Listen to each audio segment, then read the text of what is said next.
ओम नमो भगवते वासुदेवाय नमः। जय श्री कृष्ण मित्रों, राधे राधे। आज की वीडियो में मौनी अमावस्या की व्रत कथा का श्रवण करने जा रहे हैं। प्रिय भक्तों, मौनी अमावस्या माघ महीने की अमावस्या तिथि को पड़ती है। इस दिन मौनी अमावस्या कहा जाता है और हमारे धर्म शास्त्रों में मौनी अमावस्या का बहुत बड़ा महत्व है। इस दिन किसी तीर्थ स्थल में स्नान करना कई गुना पुण्य फलों की प्राप्ति कराता है।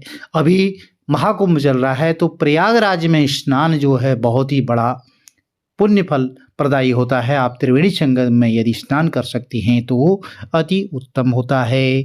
नहीं तो आप किसी भी तीर्थ नगरी में स्नान कर सकते हैं। आपके आसपास निकटवर्ती जो प्रमुख नदियाँ पड़ती हैं, प्रमुख सरोवर हैं, तालाब हैं, कुंड हैं, उनमें आप सावधानीपूर्वक स्नान कर सकते हैं। अन्यथा घर में ही नहाने वाली बाल्टी में थोड़ा गंगा जल मिला करके आप जो है माँ गंगा का भाव करते हुए स्नान कर लीजिए। उसके बाद साफ स्वच्छ वस्त्र धारण कर लें, श्री हरि विष्णु भगवान का पूजन करें और कथा श्रवण करें। चलिए आरंभ करते हैं। बोलिए गणपति गजानंद महाराज की जय, श्री हरि विष्णु भगवान की जय। कांचीपुरी नामक नगर में देव स्वामी नामक एक ब्राह्मण रहते थे। उनकी पत्नी का नाम धनवती और पुत्री का नाम गुणवती था। उसके 7 पुत्र थे।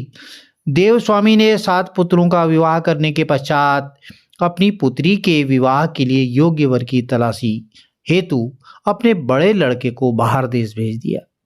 इधर देव स्वामी ने अपनी पुत्री गुणवती की कुंडली एक ज्योतिषी को दिखाई तो ज्योतिषी ने गुणवती की कुंडली देखकर कहा कि सप्तपदी होते होते ही यह कन्या वैदव्य योग को प्राप्त हो जाएगी। अब यह बात सुनकर के देव स्वामी अत्यंत दुखी हुए और ज्योतिषी से इस योग के निवारण का उपाय पूछने लगी। तो ज्योतिषी ने उपाय बताया कि इस योग का निवारण सिंघल द्वीपवासिनी सोमा नामक धोबिन को घर बुला करके उसकी पूजा करने से ही संभव होगा। तो यह सुनकर के देव स्वामी ने अपने सबसे छोटे लड़के के साथ अपनी पुत्री को सीमा धोबन के को घर लाने के उद्देश्य से सिंघल द्वीप जाने के लिए रवाना किया। वे दोनों समुद्र के तट पर पहुंचकर समुद्र पार करने का उपाय सोचने लगे, लेकिन उन्हें कोई उपाय नहीं सूझ रहा था। थक हार करके दोनों भाई बहन भूखे प्यासे एक वट वृक्ष की छाया में उदास होकर के बैठ गए। तो देव स्वामी ने अपनी पुत्री गुणवती की कुंडली एक ज्योतिषी को दिखाई तो ज्योतिषी ने गुणवती की कुंडली देखकर कहा कि सप्तपदी होते होते ही यह वैदव्य योग को प्राप्त होगी। तो यह बात सुनकर देव स्वामी अत्यंत दुखी हुए और ज्योतिषी से इस योग का उपाय पूछने लगे। तो उस वृक्ष के तने की एक खोह में गिद्ध के बच्चे रहते थे। वे दिन भर इन दोनों को परेशान होते हुए देख रहे थे। शाम को बच्चों की माँ उनके लिए कुछ आहार लेकर आई और उन्हें खिलाने लगी, लेकिन गिद्ध के बच्चों ने कुछ नहीं खाया और अपनी माँ से कहा कि इस वृक्ष के नीचे आज सुबह से ही 2 भूखे प्यासे प्राणी बैठे हैं। जब तक वे नहीं खाएंगे हम लोग भी नहीं खाएंगे। तो बच्चों की बात सुनकर के उनकी माँ गिद्धनी को दया आई और उसने दोनों प्राणियों को देखा। उनके पास जाकर कहा कि आपकी इच्छा मैंने जान ली है, आप लोग भोजन करें। कल प्रातः मैं आप लोगों को समुद्र पार सोमा धोवन के घर पहुंचा दूंगी। गिद्धनी की बात सुनकर के उन दोनों भाई बहन की चिंता कम हुई। दोनों को अत्यंत प्रसन्नता हुई। उन्होंने गिद्धनी को प्रणाम करके भोजन किया। प्रातः होते होते ही गिद्धनी ने उन्हें सोमा के घर पहुंचा दिया। वे दोनों पास के ही जंगल में झोपड़ी बनाकर रहने लगे। उन्होंने अपनी सेवा से सोमा को प्रसन्न करने का निश्चय किया। वे प्रतिदिन सुबह अंधेरे में उठ करके सोमा के घर का झाड़ू और साफ करके लिपाई पुताई कर दिया करते थे। सोमा को हर रोज इतने ढंग से अपना घर लिपा पुता एवं साफ सुथरा देख करके आश्चर्य होता था। तो एक दिन उसने अपनी बहू से इस बारे में पूछा तो उसकी बहू ने बताया कि हम लोगों के अलावा और यह कौन काम करने हमारे घर आएगा। परंतु सोमा की बहू की इस बात पर विश्वास नहीं हुआ। उसने एक दिन सारी रात जाकर के घर की सफाई का सारा रहस्य जान लिया। अब जान करके उसको बड़ा दुख हुआ कि उसके घर की सफाई एक ब्राह्मण कन्या और उसका भाई करता है। उनसे इस तरह सेवा करने का कारण पूछने पर भाई ने सीमा को सारी बात बताई, जिसे सुनकर उसने कहा कि आज से तुम लोग यह काम करना छोड़ दो। मैं तुम लोगों की साधना और सेवा से प्रसन्न और विवश हूँ। अब तुम्हारी सेवा किए बिना मुझे विश्राम नहीं मिल सकता है। तो उनके आग्रह पर दोनों के साथ घर जाने को वह तैयार हो गई। प्रस्थान करते समय उसने अपनी बहू को कहा कि यदि मेरी अनुपस्थिति में किसी की मृत्यु भी हो जाए तो उसके शरीर को नष्ट न करना। क्षण भर बाद दोनों अतिथियों के साथ वह कांचीपुरी पहुंच गई। दूसरे दिन गुणवती का विवाह संपन्न हुआ और सप्तपदी होते होते ही उसके पति की मृत्यु हो गई। और सोमा ने अपने संचित पुण्य का फल गुणवती को दान कर दिया, उसके पति को जीवित कर दिया और उन्हें आशीर्वाद देकर के वह सिंघल द्वीप के लिए रवाना हुई। अब संचित पुण्य क्षीण होने से सीमा के पुत्र, दामाद और पति की घर में मृत्यु हो गई। यह जानकर नया पुण्य संचित करने के उद्देश्य वह रास्ते में एक जगह रुकी। नदी के तीर पर स्थित एक पीपल के वृक्ष की छाया में भगवान विष्णु का पूजन किया और पीपल के वृक्ष की 108 परिक्रमाएं की। इतना करना था कि सीमा के पुत्र, दामाद और पति जीवित हो गए और घर धन धान्य से भर गया। इस प्रकार निष्काम भाव से सेवा करने का उत्तम फल सीमा को प्राप्त हुआ। अतः सभी को इस कथा से शिक्षा लेनी चाहिए और यही इस व्रत का लक्ष्य भी है।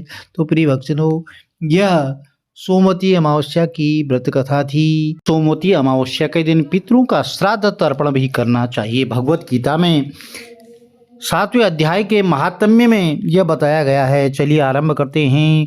भगवान शिव कहते हैं कि हे पार्वती, अब मैं 7वें अध्याय का महात्म्य बताता हूँ, जिसे सुनकर कानों में अमृत राशि भर जाती है। पाटलिपुत्र नामक एक दुर्गम नगर है, जिसका द्वार बहुत ही ऊंचा है। उस नगर में शंकुकर्ण नामक एक ब्राह्मण रहता था। उसने वैश्य वृत्ति का आश्रय लेकर के बहुत धन कमाया, किंतु न तो कभी पितरों का तर्पण किया और न ही देवताओं का पूजन किया।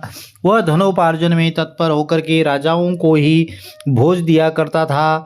एक समय की बात है, उस ब्राह्मण ने अपना चौथा विवाह करने के लिए पुत्रों और बंधुओं के साथ यात्रा की। मार्ग में आधी रात के समय जब वह सो रहा था, तब एक सर्प ने कहीं से आकर के उसकी बाह में काट लिया। उसके काटते ही ऐसी अवस्था हो गई कि मणि, मंत्र और औषधि आदि से भी उसके शरीर की रक्षा असाध्य जान पड़ी। तत्पश्चात कुछ ही क्षणों में उसके प्राण पखेरु उड़ गए और वह प्रेत बना। फिर बहुत समय के बाद वह प्रेत सर्प योनि में उत्पन्न हुआ। उसका वित्त धन की वासना में बंधा था। उसने पूर्व वृतांत को स्मरण करके सोचा कि मैंने घर के बाहर करोड़ों की संख्या में अपना जो धन गाड़ रखा है, इससे इन पुत्रों को वंचित करके स्वयं ही उसकी रक्षा करूंगा। सांप की योनि से पीड़ित होकर के पिता ने एक दिन स्वप्न में अपने पुत्रों के समक्ष आकर अपना मनोभाव बताया। तब उसके पुत्रों ने सवेरे उठकर के बड़े विस्मय के साथ एक दूसरे से स्वप्न की बातें कही।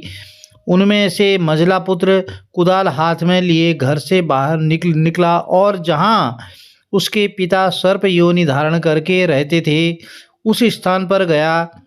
यद्यपि उसे धन के स्थान पर ठीक ठाक पता नहीं था, तो भी उसने चिन्हों से उसका ठीक निश्चय कर लिया और लोभ बुद्धि से वहां पहुंचकर बॉबी को खोदना आरंभ किया। तब उस बॉबी से एक बड़ा भयानक सांप प्रकट हुआ और बोला, अरे मूढ़, तुम कौन हो? किस लिए आए हो? यह बिल क्यों खोद रहे हो? किसने तुम्हें भेजा है? यह सारी बातें मेरे सामने बताओ। तो पुत्र बोलता है, मैं आपका पुत्र हूँ, मेरा नाम शिव है। मैं रात्रि में देखे हुए स्वप्न से विस्मित होकर के यहाँ का स्वर्ण लेने के कौतूहल से आया हूँ। तो पुत्र की यह वाणी सुनकर के वह सांप हंसता हुआ उच्च स्वर से इस प्रकार स्पष्ट वचन बोला, यदि तू मेरा पुत्र है तो मुझे शीघ्र ही बंधन से मुक्त कर दे। मैं अपने पूर्व जन्म के गाड़े हुए धन के लिए ही सर्प योनि में उत्पन्न हुआ हूँ। तो पुत्र बोलता है, पिताजी, आपकी मुक्ति कैसे होगी? इसका उपाय मुझे बताइए, क्योंकि मैं इस रात में सब लोगों को छोड़ करके आपके पास आया हूँ। तो पिता बोलते हैं, बेटा, गीता के अमृतमय 7वें अध्याय को छोड़ करके मुझे मुक्त करने में तीर्थ, दान, तप और यज्ञ भी सर्वथा समर्थ नहीं है। केवल गीता का 7वां अध्याय ही प्राणियों के जरा, मृत्यु आदि दुखों को दूर करने वाला है।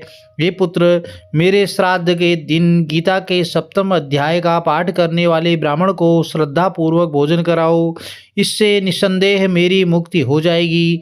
हे वत्स, अपनी शक्ति के अनुसार पूर्ण श्रद्धा के साथ निर्व्यसी और वेद विद्या में प्रवीण अन्य ब्राह्मणों को भी भोजन कराना। सर्प योनि में पड़े हुए पिता के ये वचन सुनकर के सभी पुत्रों ने उसकी आज्ञा अनुसार तथा उससे भी अधिक कार्य किया। तब शंकुकर्ण ने अपने सर्प शरीर को त्याग करके दिव्य देह धारण किया और सारा धन पुत्रों के अधीन कर दिया। पिता ने करोड़ों की संख्या में जो धन उनमें बांट दिया था, उससे वे पुत्र बहुत प्रसन्न हुए। उनकी बुद्धि धर्म में लगी हुई थी, इसलिए उन्होंने बावली, कुआं, पोखरा, यज्ञ और देव मंदिर के लिए उस धन का उपयोग किया और अन्नशाला भी बनवाई। तत्पश्चात 7वें अध्याय का सदा जप करते हुए उन्होंने मोक्ष को प्राप्त किया। तो हे पार्वती, यह तुम्हें 7वें अध्याय का महात्म्य बतलाया, जिसके श्रवण मात्र से मानव सब पातकों से मुक्त हो जाता है। बोलिए शंकर भगवान की जय, श्री हरि विष्णु भगवान की जय। भक्तजनों, अब श्रीमद् भगवद गीता के 7वें अध्याय की कथा श्रवण कर लेते हैं। बोले श्री हरि विष्णु भगवान की जय। तो श्री भगवान बोले, हे पार्थ, अनन्य प्रेम से मुझ में आसक्त चित्त और अनन्य भाव से मेरे परायण होकर के योग में लगा हुआ तू किस प्रकार से संपूर्ण विभूति, बल, ऐश्वर्य आदि गुणों से युक्त सबके आत्मरूप मुझको संशय रहित जानेगा, उसको सुन। तो यह भगवान श्री कृष्ण अर्जुन को बोल रहे हैं, मैं तेरे लिए इस विज्ञान सहित तत्व ज्ञान को संपूर्णतया कहूँगा, जिसको जान करके संसार में फिर कुछ भी जानने योग्य शेष नहीं रह जाता है। हजारों मनुष्यों में कोई मेरी एक प्राप्ति के लिए यत्न करता है और उन यत्न करने वाले को योगियों में भी कोई मेरे परायण होकर के मुझको तत्व से अर्थात यथार्थ रूप से जानता है। पृथ्वी, जल, अग्नि, वायु, आकाश, मन, बुद्धि और अहंकार भी इस प्रकार के यह 8 प्रकार से विभाजित मेरी प्रकृति है। यह 8 प्रकार के भेदों वाली तो अपरा अर्थात मेरी जड़ प्रकृति है। हे महाबाहो, इससे दूसरी को जिससे कि यह संपूर्ण जगत धारण किया जाता है, मेरी जीव रूपा परा अर्थात चेतन प्रकृति जान।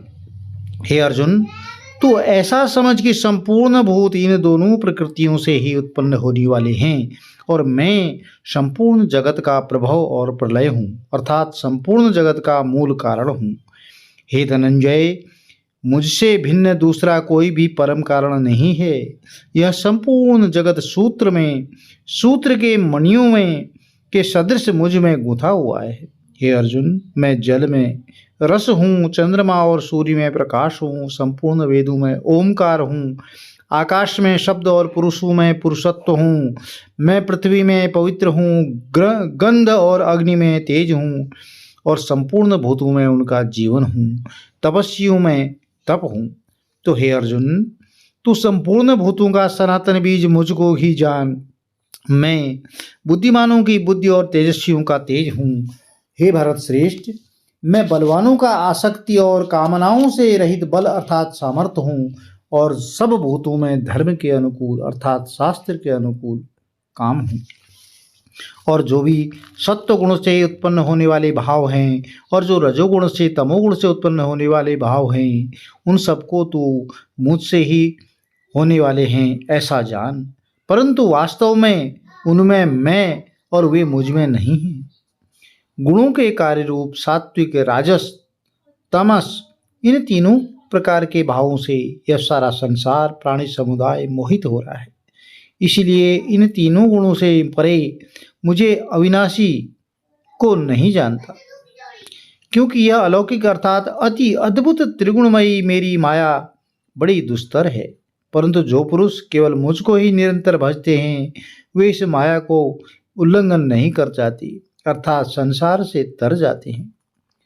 माया के द्वारा जिनका ज्ञान हरा जा चुका है, ऐसे आसुर स्वभाव को धारण किए हुए मनुष्यों में नीच दूषित कर्म करने वाले मूढ़ लोग मुझको नहीं भजते।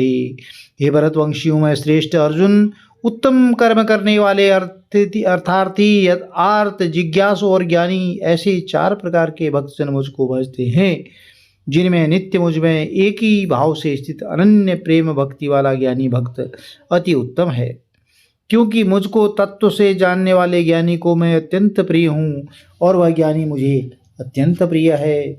ये सभी उदार हैं, परंतु ज्ञानी तो साक्षात मेरा स्वरूप है, ऐसा मेरा मत है। क्योंकि यह मद गत मन बुद्धि वाला ज्ञानी भक्त अति उत्तम गति स्वरूप मुझ में ही अच्छी प्रकार स्थित है। बहुत जन्मों के अंत के जन्म में तत्व ज्ञान को प्राप्त पुरुष सब कुछ वासुदेव ही हैं। इस प्रकार मुझको भजता है वह महात्मा अत्यंत दुर्लभ है। उन भोगों की कामना द्वारा जिनका ज्ञान हरा जा चुका है, वे लोग अपने स्वभाव से प्रेरित होकर के उस नियम को धारण करके अन्य देवताओं को भजते हैं, अर्थात पूजते हैं। जो सकाम भक्त जिस देवता के स्वरूप को श्रद्धा से पूजना चाहता है, उस भक्त की श्रद्धा को मैं उसी देवता के प्रति स्थिर करता हूँ। वह पुरुष उस श्रद्धा से युक्त होकर के उस देवता का पूजन करता है और उस देवता से मेरे द्वारा ही विधान किए हुए उन इच्छित भोगों को निसंदेह प्राप्त करता है। परंतु उन अल्प बुद्धि वालों का वह फल नाशवान हो जाता है तथा वे देवताओं को पूजने वाले देवताओं को प्राप्त होते हैं, और मेरे भक्त चाहे जैसे भी भजें, अंत में वे मुझको ही प्राप्त होते हैं। बुद्धिहीन पुरुष मेरे अनुत्तम अविनाशी परम भाव को न जानते हुए मन इंद्रियों से परे हुई मुझ सच्चिदानंदन और परमात्मा को मनुष्य की भांति जन्म कर व्यक्ति भाव को प्राप्त हुआ मानते हैं। अपनी योग माया से छिपा हुआ मैं सबके प्रत्यक्ष नहीं होता, इसलिए यह ज्ञानी जन समुदाय मुझ जन्म रहित अविनाशी परमेश्वर को नहीं जानता, अर्थात मुझको जन्मने मरने वाला समझता है। हे अर्जुन, पूर्व में व्यतीत हुए और वर्तमान में स्थित तथा आगे होने वाले सब भूतों को मैं जानता हूँ, परंतु मुझको कोई भी श्रद्धा भक्ति रहित पुरुष नहीं जानता। हे भरतवंशी अर्जुन, संसार में इच्छा और द्वेष से उत्पन्न सुख दुख आदि द्वंद्व रूप मोह से संपूर्ण प्राणी अत्यंत अज्ञता को प्राप्त हो रहे हैं, परंतु निष्काम भाव से श्रेष्ठ कर्मों का आचरण करने वाले जिन पुरुषों का पाप नष्ट हो गया है, वे रोग राग द्वेष जनित द्वंद्व रूप मोह से वृत्त दृढ़ निश्चयी भक्त मुझको सब प्रकार से भजते हैं। जो मेरे शरण में होकर के जरा और मरण से छूटने के लिए यत्न करते हैं, प्रयास करते हैं, वे पुरुष उस ब्रह्म को, संपूर्ण अध्यात्म को, संपूर्ण कर्म को जानते हैं।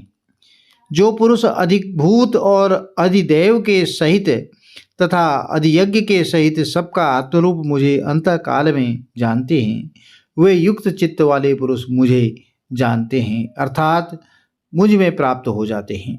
तो प्रिय भक्तजनों, यह 7वें अध्याय की कथा थी। बोले श्री हरि विष्णु भगवान की जय। आज के दिन का हमारे धर्म शास्त्रों में बहुत ही बड़ा महत्व बताया गया है। जो भी व्यक्ति सच्चे मन से, सच्चे भाव से, हृदय से आज के दिन दान पुण्य के कार्य करता है, उनकी मनोकामनाएं अवश्य ही पूर्ण होती हैं। आप हमारे जो पवित्र वृक्ष हैं, आप पीपल के वृक्ष है, बरगद का है और आंवले का पेड़ है, बेलपत्र का पेड़ है, इनकी जड़ में केले का पौधा है, तुलसी का पौधा है, इनकी जड़ में जो है दीपदान जरूर करें। और आप जो है प्रातःकाल पीपल की जड़ में तिल मिश्रित जल से जलदान करें, सिंचन करें और दक्षिण दिशा की ओर मुँह करता हुआ एक लंबी बाती का दीप प्रज्वलित करें। आपके कुटुंब में पितरों का आशीर्वाद बरकत सदैव बनी रहेगी। और किसी गरीब जरूरतमंद को अन्नदान, वस्त्रदान करें, गर्म कपड़े का दान करें और ब्राह्मण देवता को एक समय का भोजन दान करें। आपके कुल की उन्नति होगी। आपको यदि वीडियो में दी गई जानकारी लाभप्रद रहती हो, चैनल को लाइक शेयर सब्सक्राइब जरूर कीजिए, साथ में बेल आइकन अवश्य प्रेस कर दें, जिससे कि आने वाले वीडियोज की नोटिफिकेशंस आपको ठीक समय पर मिल सके। गौ सेवा करें और गौ माता को चारा रोटी खिलाएं। और गौ माता में 33 कोटि देवताओं का वास होता है, इसलिए गौ सेवा भी सर्वोत्तम होती है। जय श्री कृष्ण, राधे राधे।